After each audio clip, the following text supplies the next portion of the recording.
أعوذ بالله من الشيطان الرجيم.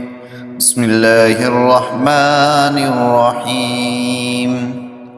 ألف لام ميم صاد. كتاب أنزل إليك فلا يكن في صدرك حرج منه لتنذر به وذكرى للمؤمنين. اتبعوا ما أنزل إليكم من ربكم ولا تتبعوا من دونه أولياء قليلا ما تذكرون. وكم من قرية أهلكناها فجاءها بأسنا بياتا أو هم قائلون فما كان دعواهم إذ جاءهم بأسنا إلا أن قالوا إنا كنا ظالمين. فلنسألن الذين أرسل إليهم ولنسألن المرسلين فلنقصن عليهم بعلم وما كنا غائبين. والوزن يومئذ الحق. فمن ثقلت موازينه فأولئك هم المفلحون ومن خفت موازينه فأولئك الذين خسروا أنفسهم بما كانوا بآياتنا يظلمون. ولقد مكناكم في الأرض وجعلنا لكم فيها معايش قليلا ما تشكرون. ولقد خلقناكم ثم صورناكم ثم قلنا للملائكة اسجدوا لآدم فسجدوا إلا إبليس لم يكن من الساجدين. قال ما منعك ألا تسجد إذ أمرتك؟ قال أنا خير من خلقتني من نار وخلقته من طين. قال فاهبط منها فما يكون لك أن تتكبر فيها فاخرج إنك من الصاغرين. قال أنظرني إلى يوم يبعثون. قال إنك من المنظرين. قال فبما أغويتني لأقعدن لهم صراطك المستقيم ثم لآتينهم من بين أيديهم ومن خلفهم وعن أيمانهم وعن شمائلهم ولا تجد أكثرهم شاكرين. قال اخرج منها مزقوما مدحورا لمن تبعك منهم لأملأن جهنم منكم أجمعين. ويا آدم اسكن أنت وزوجك الجنة فكلا من حيث شئتما ولا تقربا هذه الشجرة فتكونا من الظالمين. فوسوس لهما الشيطان ليبدي لهما ما بوري عنهما من سوآتهما وقال ما نهاكما ربكما عن هذه الشجرة إلا أن تكونا ملكين أو تكونا من الخالدين. وقاسمهما إني لكما لمن الناصحين فدلاهما بغرور فلما ذاقا الشجرة بدت لهما سوآتهما وطفقا يخصفان عليهما من ورق الجنة وناداهما ربهما ألم أنهكما عن تلكما الشجرة وأقل لكما إن الشيطان لكما عدو مبين. قال ربنا ظلمنا أنفسنا وإن لم تغفر لنا وترحمنا لنكونن من الخاسرين. قال اهبطوا بعضكم لبعض عدو ولكم في الأرض مستقر ومتاع إلى حين. قال فيها تحيون وفيها تموتون ومنها تخرجون. يا بني آدم قد أنزلنا عليكم لباسا يواري سوآتكم وريشا ولباس التقوى ذلك خير ذلك من آيات الله لعلهم يذكرون يا بني آدم لا يفتننكم الشيطان كما أخرج أبويكم من الجنة ينزع عنهما لباسهما ليريهما سوآتهما إنه يراكم هو وقبيله من حيث لا ترونهم إنا جعلنا الشياطين أولياء للذين لا يؤمنون وإذا فعلوا فاحشة قالوا وجدنا عليها آباءنا والله أمرنا بها قل إن الله لا يأمر بالفحشاء أتقولون على الله ما لا تعلمون قل أمر ربي بالقسط وأقيموا وجوهكم عند كل مسجد وادعوه مخلصين له الدين كما بدأكم تعودون فريقا هدى وفريقا حق عليهم الضلالة إنهم اتخذوا الشياطين أولياء من دون الله ويحسبون أنهم مهتدون يا بني آدم خذوا زينتكم عند كل مسجد وكلوا واشربوا ولا تسرفوا إنه لا يحب المسرفين قل من حرم زينة الله التي أخرج لعباده والطيبات من الرزق قل هي للذين آمنوا في الحياة الدنيا خالصة يوم القيامة كذلك نفصل الآيات لقوم يعلمون قل إنما حرم ربي الفواحش ما ظهر منها وما بطن والإثم والبغي بغير الحق وأن تشركوا بالله ما لم ينزل به سلطانا وأن تقولوا على الله ما لا تعلمون ولكل أمة أجل فإذا جاء أجلهم لا يستأخرون ساعة ولا يستقدمون يا بني آدم إما يأتينكم رسل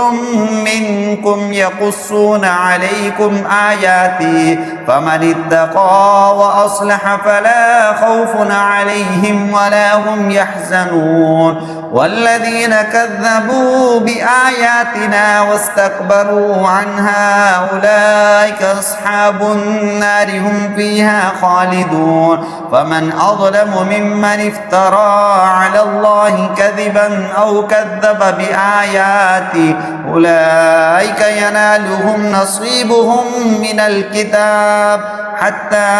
إذا جاءتهم رسلنا يتوفونهم قالوا أين ما كنتم تدعون من دون الله قالوا ضلوا عنا وشهدوا على أنفسهم أنهم كانوا كافرين قال ادخلوا في قد خلت من قبلكم من الجن والإنس في النار كلما دخلت أمة لعنت أختها حتى إذا اداركوا فيها جميعا قالت أخراهم لأولاهم ربنا هؤلاء أضلونا فآتهم عذابا ضعفا من النار قال لكل ضعف ولكن لا تعلمون وقالت أولاهم لأخراهم فما كان لكم علينا من فضل فذوقوا العذاب بما كنتم تكسبون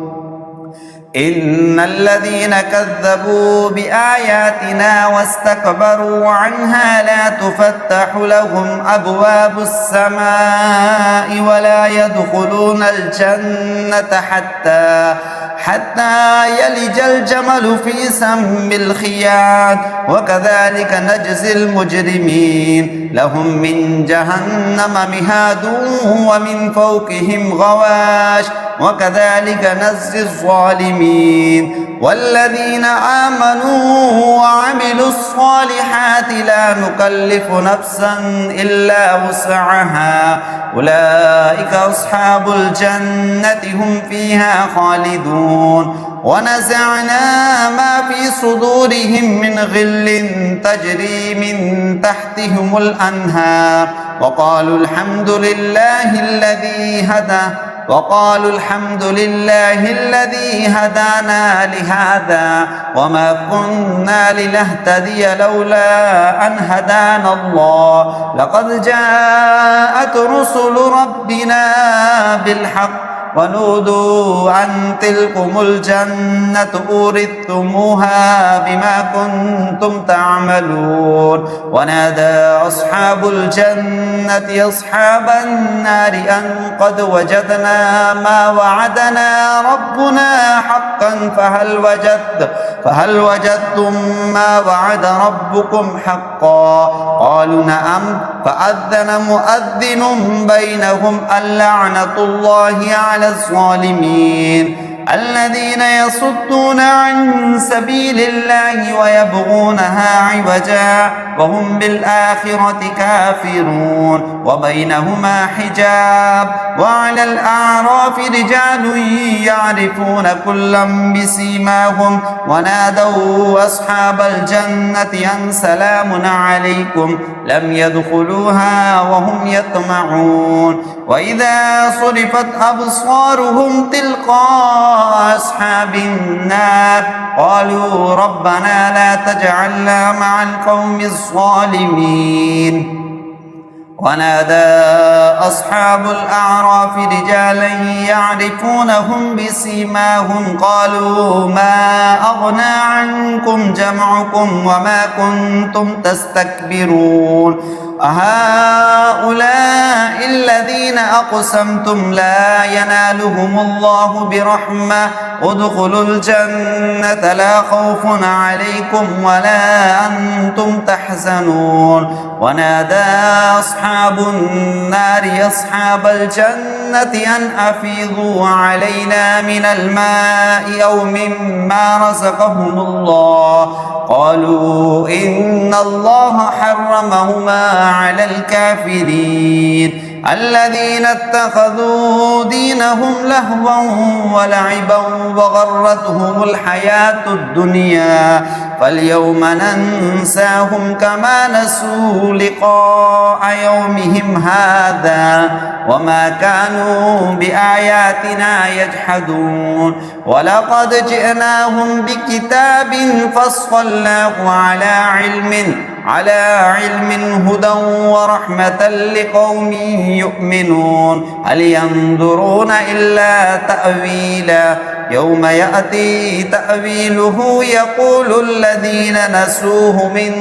قبل قد جاءت رسل ربنا بالحق فهل لنا من شفعاء فيشفعوا لنا أو نرد فنعمل غير الذي كنا نعمل قد خسروا أنفسهم وضل عنهم ما كانوا يفترون إن ربكم الله الذي خلق السماوات والأرض في 6 أيام ثم استوى على العرش يغشي الليل النهار يطلبه حثيثا والشمس والقمر والنجوم مسخرات بأمر ألا له الخلق والأمر تبارك الله رب العالمين ادعوا ربكم تضرعا وخفيا إنه لا يحب المعتدين ولا تفسدوا في الأرض بعد إصلاحها وادعوه خوفا وطمعا إن رحمة الله قريب من المحسنين وهو الذي يرسل الرياح بشرا بين يدي رحمته حتى إذا أقلت سحابا ثقالا سقناه لبلد ميت فأنزلنا به الماء فأخرجنا به من كل الثمرات كذلك نخرج الموتى لعلكم تذكرون والبلد الطيب يخرج نباته بإذن ربه والذي خبث لا يخرج إلا نكدا كذلك نصرف الآيات لقوم يشكرون لقد أرسلنا نوحا إلى قومه فقال يا قوم اعبدوا الله ما لكم من إله غيره إني يخاف عليكم عذاب يوم عظيم قال الملأ من قومه إنا لنراك في ضلال مبين قال يا قوم ليس بي ضلالة ولكني رسول من رب العالمين أبلغكم رسالات ربي وأنصح لكم وأعلم من الله ما لا تعلمون أوعجبتم أن جاءكم ذكر من ربكم على رجل منكم لينذركم ولتتقوا ولعلكم ترحمون فكذبوه فأنجيناه والذين معه في الفلك وأغرقنا الذين كذبوا بآياتنا إنهم كانوا قوما عمين وإلى عاد أخاهم هودا قال يا قوم اعبدوا الله ما لكم من إله غيره أفلا تتقون قال الملأ الذين كفروا من قومه إنا لنراك في سفاهة وإنا لنظنك من الكاذبين قال يا قوم ليس بي سفاهة ولكني رسول من رب العالمين أبلغكم رسالات ربي وأنا لكم ناصح أمين أوعجبتم أن جاءكم ذكر من ربكم على رجل منكم لينذركم واذكروا إذ جعلكم خلفاء من بعد قوم نوح وزادكم في الخلق بسطة فاذكروا آلاء الله لعلكم تفلحون قالوا وجئتنا لنعبد الله وحده ونذر ما كان يعبد آباؤنا فأتنا بما تعدنا إن كنت من الصادقين قال قد وقع عليكم من ربكم رجس وغضب قال أتجادلونني في أسماء سميتموها أنتم وآباؤكم ما نزل الله بها من سلطان فانتظروا إني معكم من المنتظرين فأنجيناه والذين معه برحمة منا وقطعنا دابر الذين كذبوا بآياتنا وما كانوا مؤمنين وإلى ثمود أخاهم صالحا قال يا قوم اعبدوا الله ما لكم من إله غيره قد جاءتكم بينة من ربكم هذه ناقة الله لكم آية فذروها تأكل في أرض الله ولا تمسوها بسوء فيأخذكم عذاب أليم واذكروا إذ جعلكم خلفاء من بعد عاد وبوأكم في الأرض تتخذون من سهولها قصورا وتنحتون الجبال بيوتا فاذكروا آلاء الله ولا تعثوا في الأرض مفسدين قال الملأ الذين استكبروا من قومه للذين استضعفوا لمن آمن منهم أتعلمون أن صالحا مرسل من ربه قالوا إنا بما أرسل به مؤمنون قال الذين استكبروا إنا بالذي آمنتم به كافرون فعقروا الناقة وعتوا عن أمر ربهم وقالوا يا صالح ائتنا بما تعدنا إن كنت من المرسلين فأخذتهم الرجفة فأصبحوا في دارهم جاثمين فتولى عنهم وقال يا قوم لقد أبلغتكم رسالة ربي ونصحت لكم ولكن لا تحبون الناصحين ولوطا إذ قال لقومه أتأتون الفاحشة ما سبقكم بها من أحد من العالمين إنكم لتأتون الرجال شهوة من دون النساء بل أنتم قوم مسرفون وما كان جواب قومه إلا أن قالوا أخرجوهم من قريتهم إنهم أناس يتطهرون فأنجيناه وأهله إلا امرأته كانت من الغابرين وأمطرنا عليهم مطرا فانظر كيف كان عاقبة المجرمين وإلى مدين أخاهم شعيبا قال يا قوم اعبدوا الله ما لكم من إله غيره قد جاءتكم بينة من ربكم فأوفوا الكيل والميزان ولا تبخسوا الناس أشياءهم ولا تفسدوا في الأرض بعد إصلاحها ذلكم خير لكم إن كنتم مؤمنين ولا تقعدوا بكل صراط توعدون وتصدون عن سبيل الله من آمن به وتبغونها عوجا واذكروا إذ كنتم قليلا فكثركم وانظروا كيف كان عاقبة المفسدين وإن كان طائفة منكم آمنوا بالذي أرسلت به وطائفة لم يؤمنوا فاصبروا حتى يحكم الله بيننا وهو خير الحاكمين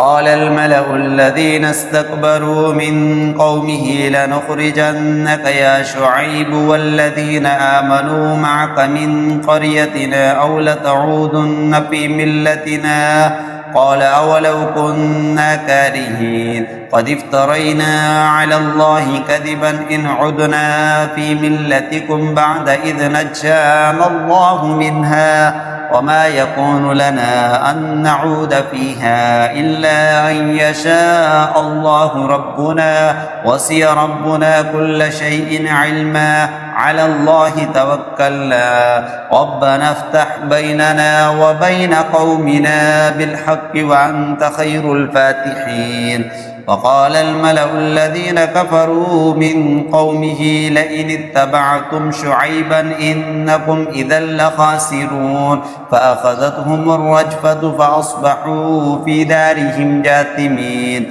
الذين كذبوا شعيبا كأن لم يغنوا فيها الذين كذبوا شعيبا كانوا هم الخاسرين فتولى عنهم وقال يا قوم لقد أبلغتكم رسالات ربي ونصحت لكم فكيف آسى على قوم كافرين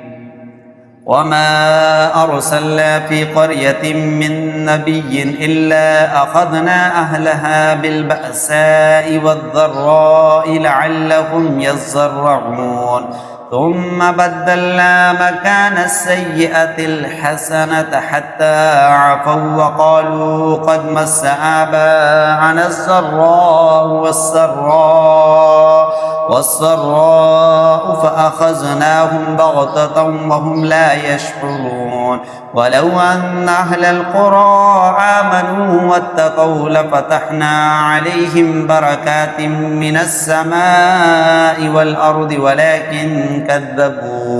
ولكن كذبوا فأخذناهم بما كانوا يكسبون أفأمن أهل القرى أن يأتيهم بأسنا بياتا وهم نائمون أو أمن أهل القرى أن يأتيهم بأسنا ضحى وهم يلعبون أفأمنوا مكر الله فلا يأمن مكر الله إلا القوم الخاسرون أولم يهد للذين يرثون الأرض من بعد أهلها أن لو نشاء أصبناهم بذنوبهم ونطبع على قلوبهم فهم لا يسمعون تلك القرى نقص عليك من أنبائها ولقد جاءتهم رسلهم بالبينات فما كانوا ليؤمنوا بما كذبوا من قبل كذلك يطبع الله على قلوب الكافرين وما وجدنا لأكثرهم من عهد وإن وجدنا أكثرهم لفاسقين ثم بعثنا من بعدهم موسى بآياتنا إلى فرعون وملئه فظلموا بها فانظر كيف كان عاقبة المفسدين وقال موسى يا فرعون إني رسول من رب العالمين حقيق على ألا أقول على الله إلا الحق قد جئتكم ببينة من ربكم فأرسل معي بني إسرائيل قال إن كنت جئت بآية فأت بها إن كنت من الصادقين فألقى عصاه فإذا هي ثعبان مبين ونزع يده فإذا هي بيضاء للناظرين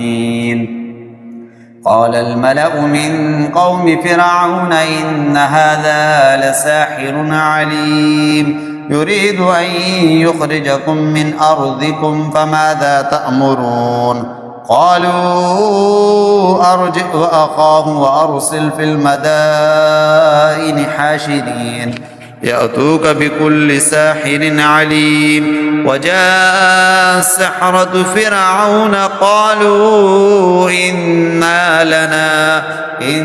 لنا لأجرا إن كنا نحن الغالبين قال نعم وإنكم لمن المقربين قالوا يا موسى إما أن تلقي وإما أن نكون نحن الملقين قال ألقوا فلما ألقوا سحروا أعين الناس واسترحبوهم وجاءوا بسحر عظيم وأوحينا إلى موسى أن ألقي عصاك فإذا هي تلكف ما يأفكون فوقع الحق وبطل ما كانوا يعملون فغلبوا هنالك وانقلبوا صاغرين وألقي السحرة ساجدين قالوا آمنا برب العالمين رب موسى وهارون قال فرعون آمنتم به قبل أن آذن لكم إن هذا لمكر مكرتموه في المدينة لتخرجوا منها أهلها فسوف تعلمون لأقطعن أيديكم وأرجلكم من خلاف ثم لأصلبنكم أجمعين قالوا إنا إلى ربنا منقلبون وما تنقم منا إلا أن آمنا بآيات ربنا لما جاءتنا ربنا أفرغ علينا صبرا وتوفنا مسلمين وقال الملأ من قوم فرعون أتذر موسى وقومه ليفسدوا في الأرض ويذرك وآلهتك قال سنقتل أبناءهم ونستحيي نساءهم معهم وإنا فوقهم قاهرون قال موسى لقومه استعينوا بالله واصبروا إن الأرض لله يورثها من يشاء من عباده والعاقبة للمتقين قالوا أوذينا من قبل أن تأتينا ومن بعد ما جئتنا قال عسى ربكم أن يهلك عدوكم ويستخلفكم في الأرض فينظر كيف تعملون ولقد أخذنا آل فرعون بالسنين ونقص من الثمرات لعلهم يذكرون فإذا جاءتهم الحسنة قالوا لنا هذه وإن تصبهم سيئة يطيروا بموسى ومن معه ألا إنما طائرهم عند الله ولكن أكثرهم لا يعلمون وقالوا مهما تأتنا به من آية لتسحرنا بها فما نحن لك بمؤمنين فأرسلنا عليهم الطوفان والجراد والقمل والضفادع والدم آيات مفصلات فاستكبروا وكانوا قوما مجرمين ولما وقع عليهم الرجس قالوا يا موسى ادع لنا ربك بما عهد عندك لئن كشفت عنا الرجس لنؤمنن لك ولنرسلن معك بني إسرائيل فلما كشفنا عنهم الرجس إلى أجل هم بالغوه إذا هم ينكثون فانتقمنا منهم فأغرقناهم في اليم بأنهم كذبوا بآياتنا وكانوا عنها غافلين وأورثنا القوم الذين كانوا يستضعفون مشارق الأرض ومغاربها التي باركنا فيها وتمت كلمة ربك الحسنى على بني إسرائيل بما صبروا ودمرنا ما كان يصنع فرعون وقومه وما كانوا يعرشون وجاوزنا ببني إسرائيل البحر فعتوا على قوم يعكفون على أصنام لهم قالوا يا موسى اجعل لنا إلها كما لهم آلهة قال إنكم قوم تجهلون إن هؤلاء متبر ما هم فيه وباطل ما كانوا يعملون قال غير الله أبغيكم إلها وهو فضلكم على العالمين وإذ أنجيناكم من آل فرعون يسومونكم سوء العذاب يقتلون أبناءكم ويستحيون نساءكم وفي ذلكم بلاء من ربكم عظيم وواعدنا موسى 30 ليلة وأتممناها ب10 فتم ميقات ربه 40 ليلة وقال موسى لأخيه هارون اخلفني في قومي وأصلح ولا تتبع سبيل المفسدين ولما جاء موسى لميقاتنا وكلمه ربه قال رب أرني أنظر إليك قال لن تراني ولكن انظر إلى الجبل فإن استقر مكانه فسوف تراني فلما تجلى ربه للجبل جعله دكا وخر موسى صعقا فلما أفاق قال سبحانك تبت إليك وأنا أول المؤمنين قال يا موسى إني اصطفيتك على الناس برسالاتي وبكلامي فخذ ما آتيتك وكن من الشاكرين وكتبنا له في الألواح من كل شيء موعظة وتفصيلا لكل شيء فخذها بقوة وأمر قومك يأخذوا بأحسنها سأريكم دار الفاسقين سأصرف عن آياتي الذين يتكبرون في الأرض بغير الحق وإن يروا كل آية لا يؤمنوا بها وإن يروا سبيل الرشد لا يتخذوه سبيلا وإن يروا سبيل الغي يتخذوه سبيلا ذلك بأنهم كذبوا بآياتنا وكانوا عنها غافلين والذين كذبوا بآياتنا ولقاء الآخرة حبطت أعمالهم هل يجزون إلا ما كانوا يعملون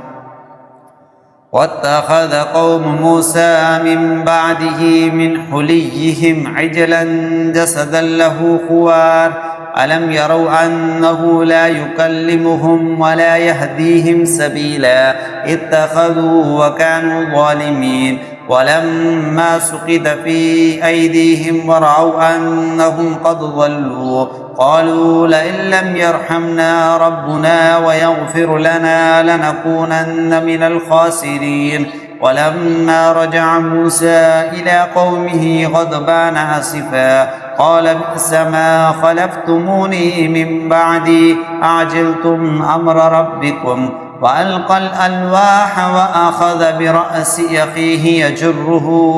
إليه قال ابن أم إن القوم استضعفوني وكادوا يقتلونني فلا تشمت بي الأعداء ولا تجعلني مع القوم الظالمين قال رب اغفر لي ولأخي وأدخلنا في رحمتك وأنت أرحم الراحمين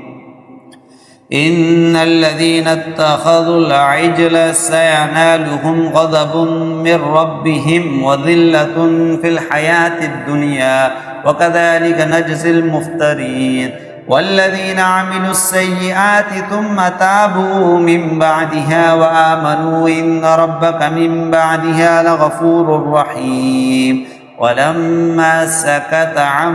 موسى الغضب أخذ الألواح وفي نسختها هدى ورحمة للذين هم لربهم يرهبون واختار موسى قومه 70 رجلا لميقاتنا فلما أخذتهم الرجفة قال رب لو شئت أهلكتهم من قبل وإياي أتهلكنا بما فعل السفهاء منا إن هي إلا فتنتك تضل بها من تشاء وتهدي من تشاء أنت ولينا فاغفر لنا وارحمنا وأنت خير الغافرين واكتب لنا في هذه الدنيا حسنة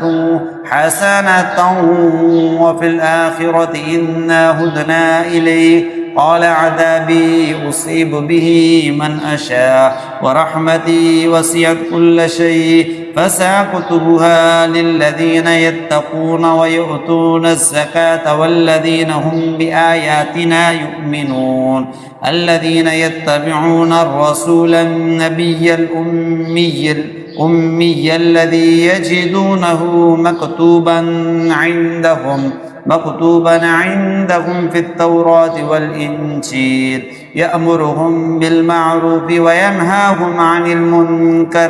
المنكر ويحل لهم الطيبات ويحرم عليهم الخبائث ويضع عنهم إصرهم والأغلال التي كانت عليهم فالذين آمنوا به وعزروه ونصروه واتبعوا النور الذي أنزل معه أولئك هم المفلحون قل يا أيها الناس إني رسول الله إليكم جميعا الذي له ملك السماوات والأرض لا إله إلا هو يحيي ويميت فآمنوا بالله ورسوله النبي الأمي الذي يؤمن بالله وكلماته واتبعوه لعلكم تهتدون ومن قوم موسى أمة يهدون بالحق وبه يعدلون وقطعناهم 12 أسباطا أمما وأوحينا إلى موسى إذ استسقاه قومه أن اضرب بعصاك الحجر فانبجست منه 12 عينا قد علم كل أناس مشربهم وظللنا عليهم الغمام وأنزلنا عليهم المن والسلوى كلوا من طيبات ما رزقناكم وما ظلمونا ولكن كانوا أنفسهم يظلمون وإذ قيل لهم اسكنوا هذه القرية وكلوا منها حيث شئتم وقولوا حطة وادخلوا الباب سجدا نغفر لكم خطيئاتكم سنزيد المحسنين فبدل الذين ظلموا منهم قولا غير الذي قيل لهم فأرسلنا عليهم رجزا من السماء بما كانوا يظلمون واسألهم عن القرية التي كانت حاضرة البحر إذ يعدون في السبت إذ تأتيهم حيتانهم يوم سبتهم شرعا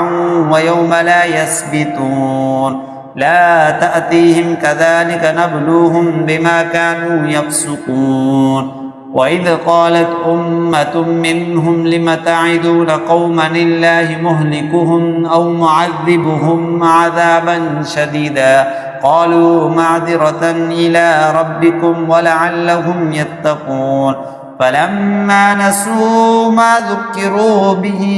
أنجينا الذين ينهون عن السوء وأخذنا الذين ظلموا بعذاب بئيس بما كانوا يفسقون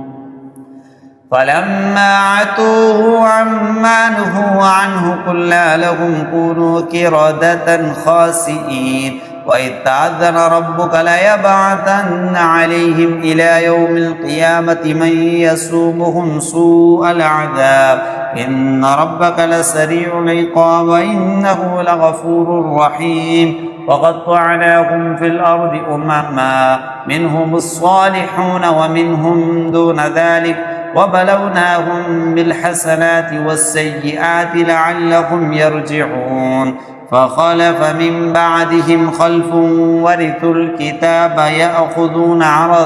عرض هذا الأدنى ويقولون سيغفر لنا وإن يأتهم عرض مثله يأخذوا ألم يؤخذ عليهم ميثاق الكتاب ألا يقولوا على الله إلا الحق ودرسوا ما فيه والدار الآخرة خير للذين يتقون أفلا تعقلون والذين يمسكون بالكتاب وأقاموا الصلاة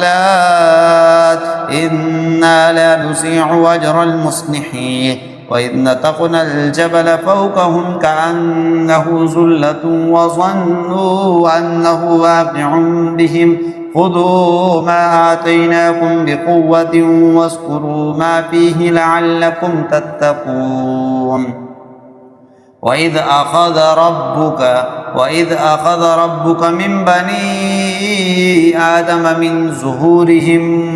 من ظهورهم ذريتهم وأشهدهم على أنفسهم ألست بربكم قالوا بلى شهدنا أن تقولوا يوم القيامة إنا كنا عن هذا غافلين أو تقولوا إنما أشرك آباؤنا من قبل وكنا ذرية من بعدهم أفتهلكنا بما فعل المبطلون وكذلك نفصل الآيات ولعلهم يرجعون واتل عليهم نبأ الذي آتيناه آياتنا فانسلخ منها فأتبعه الشيطان فكان من الغابين ولو شئنا لرفعناه بها ولكنه أخلد إلى الأرض واتبع هواه فمثله كمثل الكلب إن تحمل عليه يلهث أو تتركه يلهث ذلك مثل القوم الذين كذبوا بآياتنا فاقصص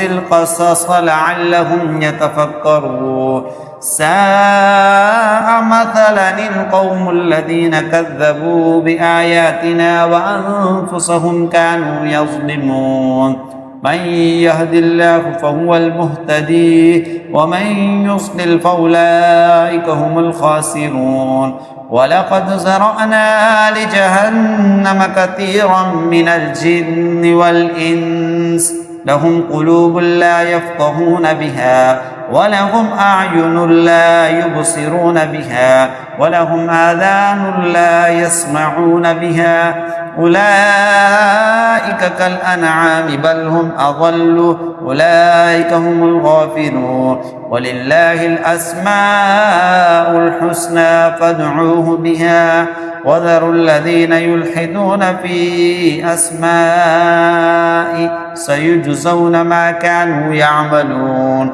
وممن خلقنا أمة يهدون بالحق وبه يعدلون والذين كذبوا بآياتنا سنستدرجهم من حيث لا يعلمون وأملي لهم إن كيدي متين أولم يتفكروا ما بصاحبهم من جنة إن هو إلا نذير مبين أولم ينظروا في ملكوت السماوات والأرض وما خلق الله من شيء وأن عسى أن يكون قد اقترب أجلهم فبأي حديث بعده يؤمنون من يضلل الله فلا هادي له ويذرهم في طغيانهم يعمهون يسألونك عن الساعة أيان مرساها قل إنما علمها عند ربي لا يجليها لوقتها إلا هو ثقلت في السماوات والأرض لا تأتيكم إلا بغتة يسألونك كأنك حفي عنها قل إنما علمها عند الله ولكن أكثر الناس لا يعلمون قل لا أملك لنفسي نفعا ولا ضرا إلا ما شاء الله ولو كنت أعلم الغيب لاستكثرت من الخير وما مسني السوء إن أنا إلا نذير وبشير لقوم يؤمنون